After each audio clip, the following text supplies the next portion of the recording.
حرام ہے اس بستی کے لیے کہ اللہ جب انہیں موت دے تو دوبارہ زندہ کرے گی.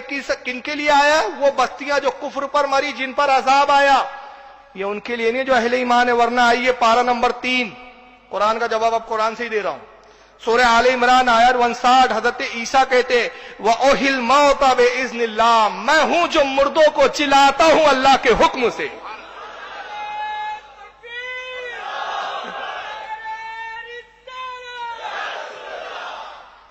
جب زندہ ہوا تو مرنے کے بعد آیا کہ نہیں آیا دوبارہ؟ اور قرآن کہہ رہا ہے وَأُحْيِي، عیسیٰ نے کہا وَأُحْيِي الْمَوْتَ بِإِذْنِ اللَّهِ، میں ہوں وہ جو مردے چلاتا ہے اللہ کے حکم سے.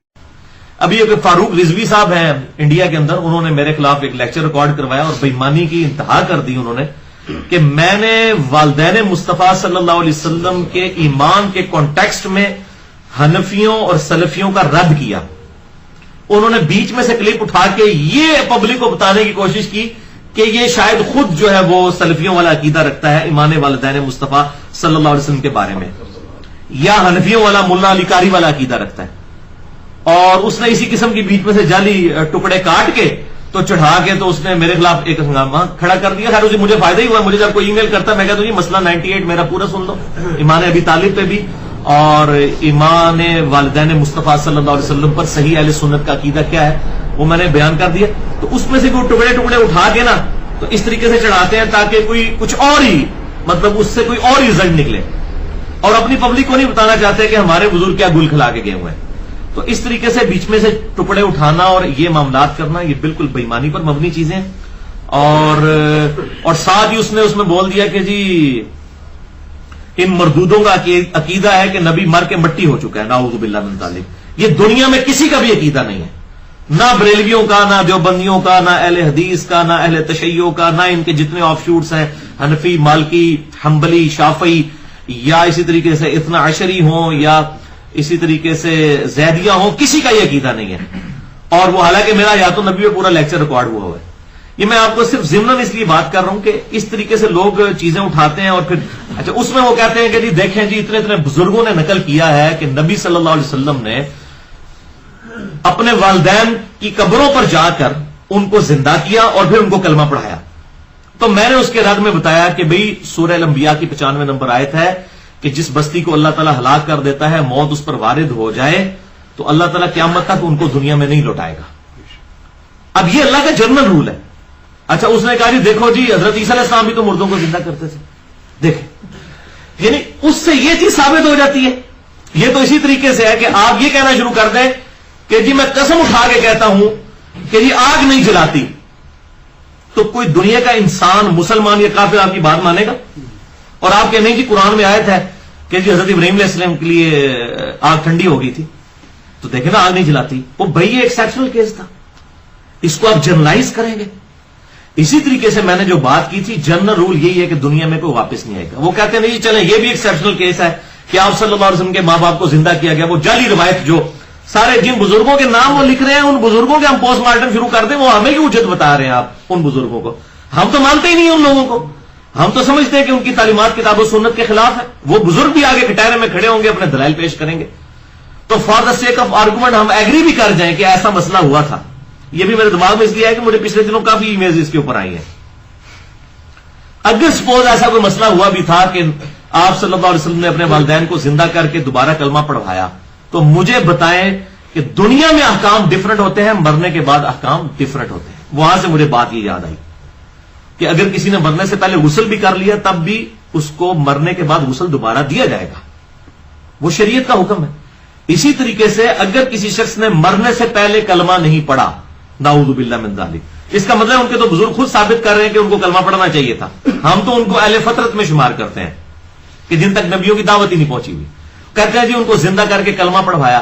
اور بھائی اگر کوئی بندہ مر جائے نعوذ باللہ من ذالک ان کے عقیدے کے مطابق کفر پر مرا ہو اور اس کو آپ زندہ کر کے کلمہ پڑھوا بھی دیں تو کوئی فائدہ ہے؟ نہیں فائدہ. دیکھیں نا عقل ان کی کام نہیں کرتی ہے کہ اس سے کوئی معجزہ ثابت ہو رہا ہے. مرنے کے بعد تو کوئی فائدہ ہی نہیں ہے. ورنہ تو ابو طالب کو کلمہ پڑھوایا جاتا سب سے پہلے، جن کے بارے میں بخاری اور مسلم دونوں میں حدیث آ رہی ہے کہ حضرت عباس نے کہا اللہ کے محبوب صلی اللہ علیہ وسلم ابو طالب آپ کی خاطر اتنا لڑا کرتے تھے اور آپ کی حفاظت کیا کرتے تھے، آپ نے بھی ان کو کوئی نفع پہنچایا. آپ نے فرمایا اگر میں نہ ہوتا تو دوزخ کی سب سے نچلی گھاٹی میں ہوتا. میں نے اسے پکڑا اور کھینچ لیا. مسلم کے الفاظ ہے میں نے اسے کھینچ لیا اور اب اس کے صرف پاؤں دوزخ میں ہیں. وہ بھی اس لیے کہ اس نے کلمہ نہیں پڑھا, ورنہ وہاں سے بھی باہر آ جاتا. لیکن وہ عذاب اتنا شدید ہے کہ اس کا دماغ ہنڈیا کی طرح کھولتا ہے. وَلِعَوْذُ بِاللَّهِ تَعَالَى اللہم اجرنا من النار اللہم اجرنا من النار اللہم اجرنا من النار. تو ابو طالب کو کیوں نہیں کلمہ پڑھایا؟ نبی صلی اللہ علیہ وسلم کے والدین کے احسانات ہمارے محبوب صلی اللہ علیہ وسلم پر لاکھواں حصہ بھی نہیں ہے جو ابو طالب کے احسانات ہیں. تو ظالموں اس میں بھی کوئی روایت گھڑتے ہیں نا کہ ابو طالب کو بھی قبر سے نکال کے کلمہ پڑھوا لیا. شرم نہیں آتی؟ اور احمد بریلوی صاحب خود لکھ رہے ہیں رد الرافضہ کتاب میں کہ جو شخص ابو طالب کا ایمان ثابت کرتا ہے وہ اہل سنت سے خارج ہے. آپ بتاؤ, لگاؤ فتویٰ احمد بریلوی صاحب کے اوپر. تو اس کی بھی روایت گھڑ لینی تھی کہ ابو طالب کو بھی کلمہ پڑھوایا. وہ تو زیادہ حقدار تھے, ان کے زیادہ احسانات ہیں نبی صلی اللہ علیہ وسلم پر. پوری زندگی آپ کی خاطر لڑتے رہے. لیکن یہ اللہ کے فیصلے ہیں. انک لا تہدی من احببت ولکن اللہ یہدی من یشاء. بے شک اے نبی صلی اللہ علیہ وسلم جس سے تم محبت کرتے ہو تم اسے ہدایت نہیں دے سکتے, بلکہ اللہ جسے چاہتا ہے ہدایت دیتا ہے. سورۃ القصص کی آیت نمبر 56 ہے یہ. تو موت کے غرغرے سے پہلے جس نے کلمہ پڑھا اس کو فائدہ ہے, ادروائز کوئی فائدہ نہیں ہے. جامعہ ترمذی میں حدیث ہے کہ موت کے غرغرے سے پہلے پہلے توبہ قبول ہے. قرآن حکیم میں جو فرعون کے بارے میں ہے کہ جب وہ ڈوبنے لگا اس نے بھی کہہ دیا تھا کہ موسیٰ علیہ السلام اور ہارون علیہ السلام اور بنی اسرائیل کے رب کے اوپر ایمان لاتا ہوں. تو اللہ تعالیٰ میں الان اب لایا ایمان, کوئی فائدہ نہیں. تو موت کے غرغرہ جب شروع ہو جائے اس وقت کلمہ پڑھنے کا فائدہ نہیں. تو میرے بھائی مردہ بندے کو زندہ کر کے کلمہ پڑھانے کا کوئی فائدہ نہیں ہے. یہ جھوٹی روایتیں نہ بیان کرو, ہمارے والا عقیدہ رکھو. ہم نہ حنفیوں والا عقیدہ رکھتے ہیں نہ سلفیوں والا, ہم اہل حدیث والا. ہم عقیدہ رکھتے ہیں وہ جو کتاب و سنت سے ثابت ہے کہ وہ اہل فطرت تھے. اور یہ ظاہر عقیدہ دلائل کے ساتھ ہوگا, اس میں کسی بڑے سے بڑے بزرگ سے اختلاف ہو سکتا ہے. تو میں نے وہ مسئلہ نمبر 98 ریکارڈ کروایا ہے, جسے شوق ہو وہ اس کو غور سے سنیں. الحمدللہ علمی دلائل کے ساتھ اس چیز کا جواب دے. فاروق رضوی صاحب کی طرح جو ہے وہ گندی زبان استعمال کر کے, اور اس میں اس نے شیخ زبیر لزئی رحمہ اللہ المتوفا 1435 ہجری ان کے بارے میں اس نے کہا میں ابھی آپ کو ایک ریچھ کی ویڈیو دکھاتا ہوں, ایک ریچھ کی. یعنی یہ لوگ اتنا سنت کا مذاق اڑانے والے, داڑھی کا مذاق اڑانے والے لوگ, اس کے بعد آپ خود سمجھ لیں کہ ان لوگوں کا ایمان کہاں پہ باقی رہ جاتا ہے. ہمیں تو صرف ڈر لگتا ہے اللہ کا, ورنہ تو ان کی تکفیر کرتے ہوئے 2 منٹ نہ لگائے جو لوگ سنت کا اس طریقے سے مذاق اڑاتے ہیں. تو ان کو خود ہی عقل کرنی چاہیے. تو اس حوالے سے میں نے یہ مسئلہ کلیئر کیا.